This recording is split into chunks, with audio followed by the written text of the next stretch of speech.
睡前聊历史，每天一个历史故事。今天我们聊的是中国历史上最疯狂的一场考试。如果让你穿越回中国历史上的某一年，去见证一场真正意义上的神仙打架，你会选择哪一年？是李白、杜甫擦肩而过的开元盛世，还是曹操、刘备、孙权三分天下的建安年代？这些当然都是传奇，但在我心中，有一个年份的含金量可能被严重低估了。我们把时间的齿轮精确地拨回到公元1057年，北宋嘉佑2年的春天。地点：世界第一大都市北宋都城汴京，今天的河南开封。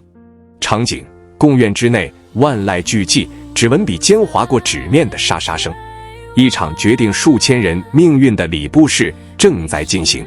此刻，坐在考场里的那些年轻人大多神情紧张，他们还不知道自己正站在一个何等奇妙的历史节点上，他们更不知道这场看似普通的科举考试将被后世史学家敬畏地称为千年科举第一榜。为什么？因为当我们翻开那张金色榜单，上面的名字足以让任何了解中国历史的人倒吸一口凉气。苏轼、苏辙、曾巩、张载、程颢、吕惠卿、张敦、王韶。这份名单意味着什么？它意味着中国文学史上最耀眼的明星，与塑造了近千年中国人思想的哲学奠基人，还有左右了帝国命运的政治家，竟然是在同一年、同一间考场同时考中的。这不是演绎，不是小说，这是真实发生过的历史。今天就让我们一同回到那个传奇的春天，揭开这场千年第一榜背后的秘密。究竟是什么力量能让如此多的天才像约好了一样，在历史的同一个刻度上集体绽放？要解开嘉佑2年的谜题，我们的目光首先要越过考场，投向那座巍峨的皇宫，投向那个已经统治了这个帝国42年的男人——宋仁宗赵祯。在很多人的历史印象里，宋仁宗是个存在感不强的皇帝。他没有秦始皇扫陆河的霸气，没有汉武帝北伐匈奴的雄才，也没有唐太宗玄武门之变的戏剧性。在爽文式的历史叙事里，他甚至是弱势的。但历史的吊诡之处就在于此，恰恰是这位弱势皇帝的无为与宽容，为一场文化的大爆炸准备了最完美的温床。宋仁宗的核心治国理念叫做与士大夫共治天下兴号，这不仅仅是一句口号，而是渗透到骨髓里的政治伦理。他对文臣的尊重与宽容达到了中国帝制史上一个罕见的高度。那个著名的口水故事最能说明问题。以刚直不阿闻名的包拯，在朝堂上就立太子之事激烈谏言，他情绪激昂，唾沫横飞，竟然溅到了御座之上仁宗皇帝的脸上。大殿之上一片死寂，所有大臣都为包拯捏了一把汗。接下来的一幕定义了仁宗朝的气质。宋仁宗没有震怒，没有呵斥，他只是平静地用衣袖擦了擦脸，然后继续听取包拯的意见。退朝之后也没有任何报复。这件事传开后，传递出一个无比清晰的信号：在这个时代，只要你秉持公心，就可以畅所欲言。知识分子的脊梁是可以挺直的，思想与言论是有安全边界的。这种安全感是文化创造性勃发的前提。当学者和诗人不必终日担心因言获罪时，他们的才华才能真正用于思考宇宙、社会和人生，而不是用于揣测上意、歌功颂德。除了政治上的宽松，仁宗朝还提供了另一个关键基础——前所未有的富庶。经过近半个世纪的休养生息，北宋的经济在仁宗朝达到巅峰，国家财政收入是盛唐时期的3倍以上，汴京城人口超过100万，商铺鳞次栉比，昼夜不绝。《清明上河图》描绘的繁华正是这个时代的缩影。经济的繁荣带来了2个直接影响。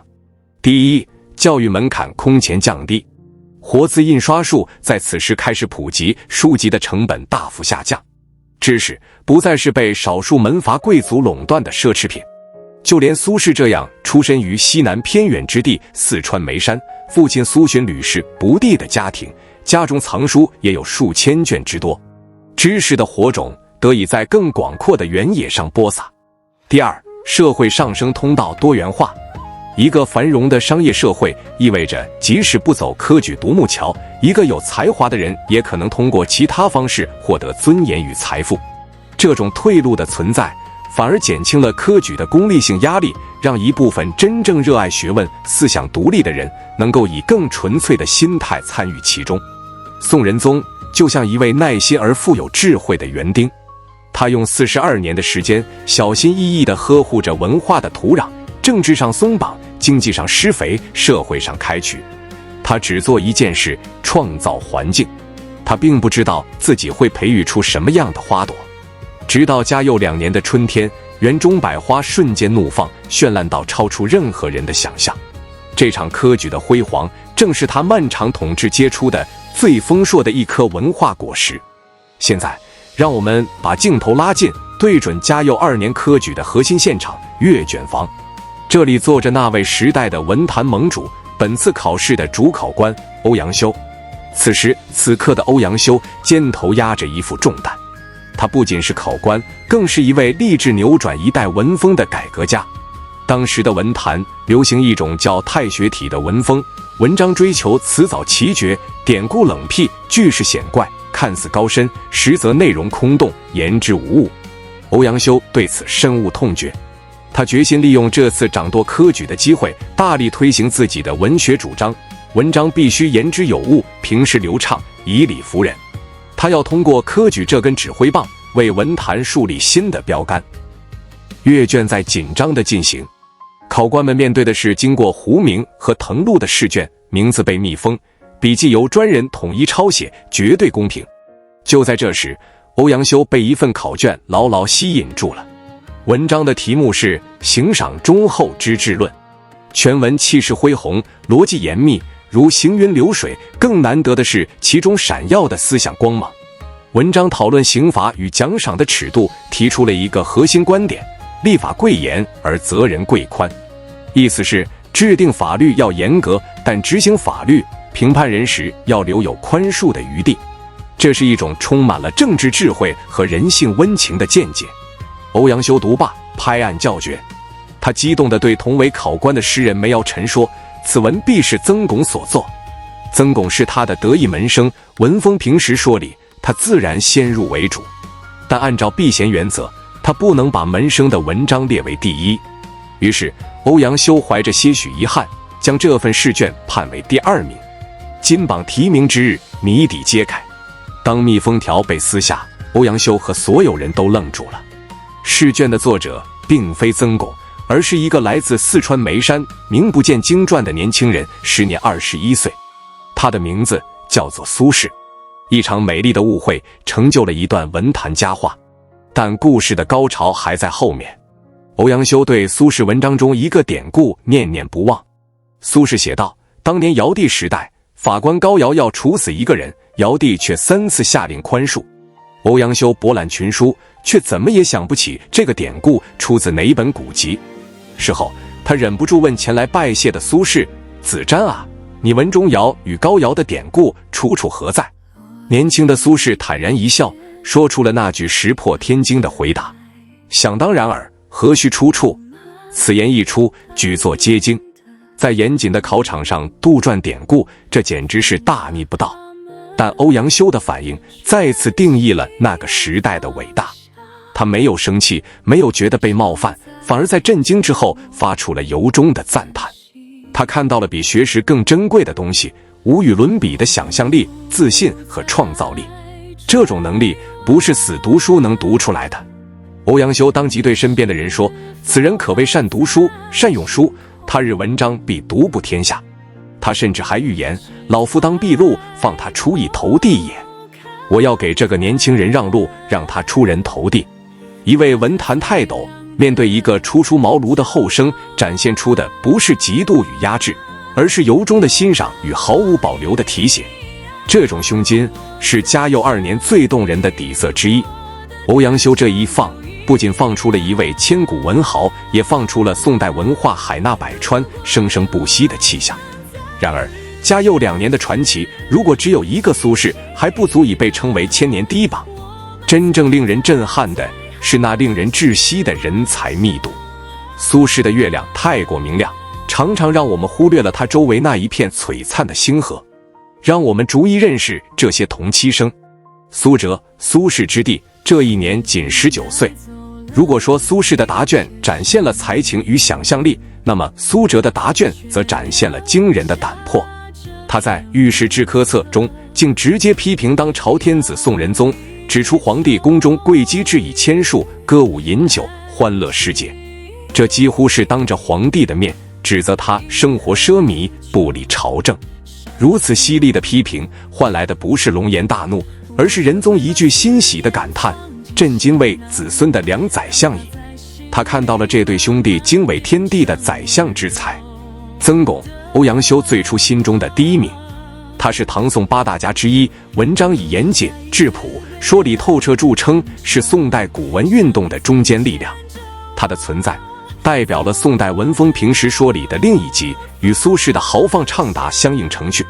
张载，这位来自关中的大学者，当时以博学深思闻名。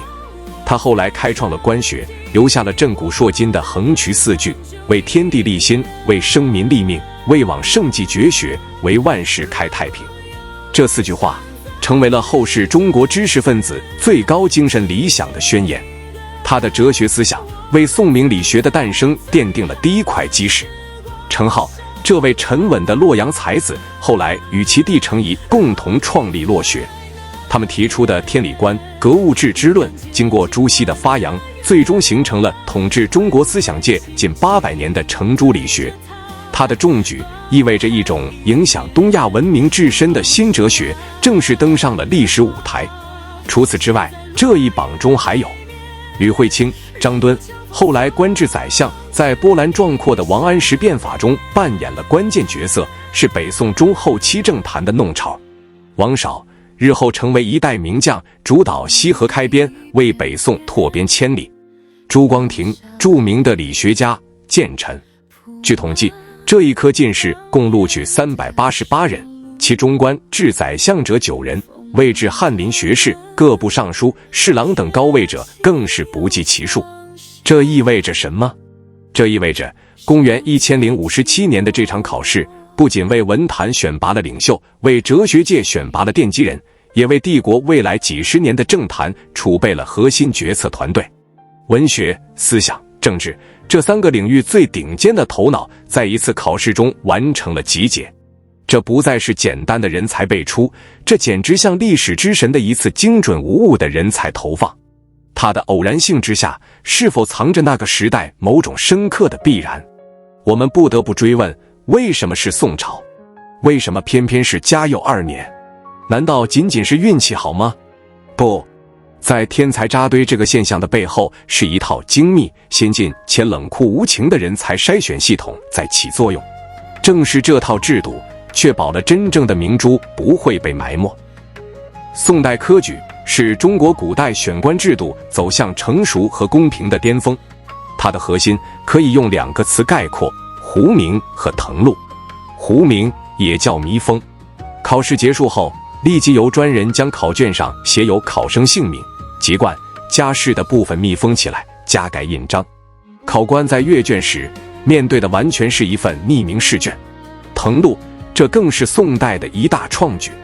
密封后的试卷并非直接交给考官，而是由皇家书吏局的抄手们用统一的纸张、统一的笔记重新誊抄一遍，然后将誊抄本送给考官评阅，原卷则存档备查。这一套组合拳彻底斩断了考官徇私舞弊的可能性。他既不知道考生是谁，也认不出考生的笔记。他评判的唯一依据就是白纸黑字上的内容。回想一下欧阳修和苏轼的故事，正是因为这套严格的双盲评审制度，欧阳修即使内心怀疑那是自己学生曾巩的文章，他也没有任何办法去徇私照顾或刻意打压，他只能根据文章本身的质量来评判。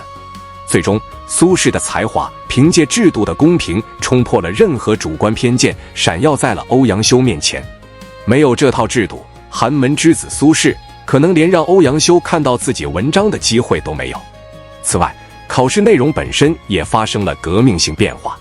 唐代科举，师傅是绝对核心，看重的是文学才华和审美情趣，而到了宋代，尤其是仁宗朝以后，策论的地位大大提升。所谓策论，就是让考生就具体的政治、经济、军事、社会问题发表自己的见解，提出解决方案。考题可能是如何治理黄河水患，如何解决边境军费问题，如何平衡朝廷与地方的关系。这就不只是考你背书的功夫，更是考你的思想深度、分析能力、务实精神和治国方略。苏轼的《行赏忠厚之治论》讨论的是法治精神，苏辙尖锐批评皇帝生活作风，体现的是政治胆识。张载、程颢的文章必然充满了哲学思辨。这种考试导向自然会让那些有真知灼见、胸怀天下的大才脱颖而出，而不是只会吟风弄月的小才。所以说，嘉佑2年的群星闪耀是制度的胜利，是宋朝这套力求公平、注重实学的科举系统，像一张精密的大网，将散落在帝国各个角落的珍珠一网打尽，打捞到了历史的聚光灯下。这不是巧合，这是制度设计的必然结果。嘉佑2年的春天，汴京贡院里的纸墨香气早已散尽，但那一榜进士落笔时发出的沙沙声响，却穿越了近1000年的时光，至今仍在中华文明的殿堂中回荡。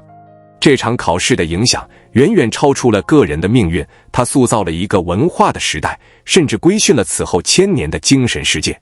在文学上，以苏轼为代表的这批文人，将宋代文学推向了与唐诗并峙的巅峰。苏轼的词开创了豪放一派，从此大江东去与杨柳岸晓风残月共同定义了中文之美。他的散文、他的书法、他的人格魅力，共同组成了一座后世文人永远仰望的文化丰碑。在思想上，张载的官学、程颢兄弟的落学，如同播下的火种。几十年后，经过朱熹的集大成，形成了完整的理学体系。这套以存天理、灭人欲为核心，强调伦理秩序与内在修养的思想，从南宋后期开始成为官方哲学，主宰了元、明、清3代中国人的思维方式与价值观念，其影响直至近代。在政治上，这一榜进士构成了北宋中后期政坛的主力军团，他们深度参与了王安石变法与元佑更化那场决定国运的大辩论与大变革。帝国的航船在惊涛骇浪中前行，掌舵和划桨的很多都是嘉佑2年的同学。他们的政见虽有不同，但都带着那个黄金时代赋予他们的格局与气度。当我们拉开历史的望远镜，嘉佑2年就不再是一个孤立的奇迹，它是一场完美的历史共鸣。天时是宋仁宗40余年宽厚治理积累的太平富庶，地利是经济科技发展带来的教育普及与思想流通，人和是欧阳修这样胸怀宽广的伯乐遇上了苏轼这样千年一遇的千里马。而将这一切串联起来的是宋代那套在当时堪称世界最先进、最公平的科举制度。它告诉我们一个简单的道理：当一个时代懂得用公平的制度去保护才华，用宽容的氛围去鼓励思想，用富足的社会去滋养文化时，群星的闪耀就不是偶然的运气，而是文明成熟的必然果实。公元1057年，汴京贡院，那不仅仅是一个考场，那是一座文明的孵化器。那里传出的不是枯燥的诵读声，而是一声响彻1000年的春雷，宣告着一个文化巅峰时代的降临。而那阵雷声的余韵，至今犹在我们耳边。感谢观看本期时光 Gamers。如果你也想拾起这段历史的碎片，请在评论区告诉我。我是每天一个历史故事，我们下期见。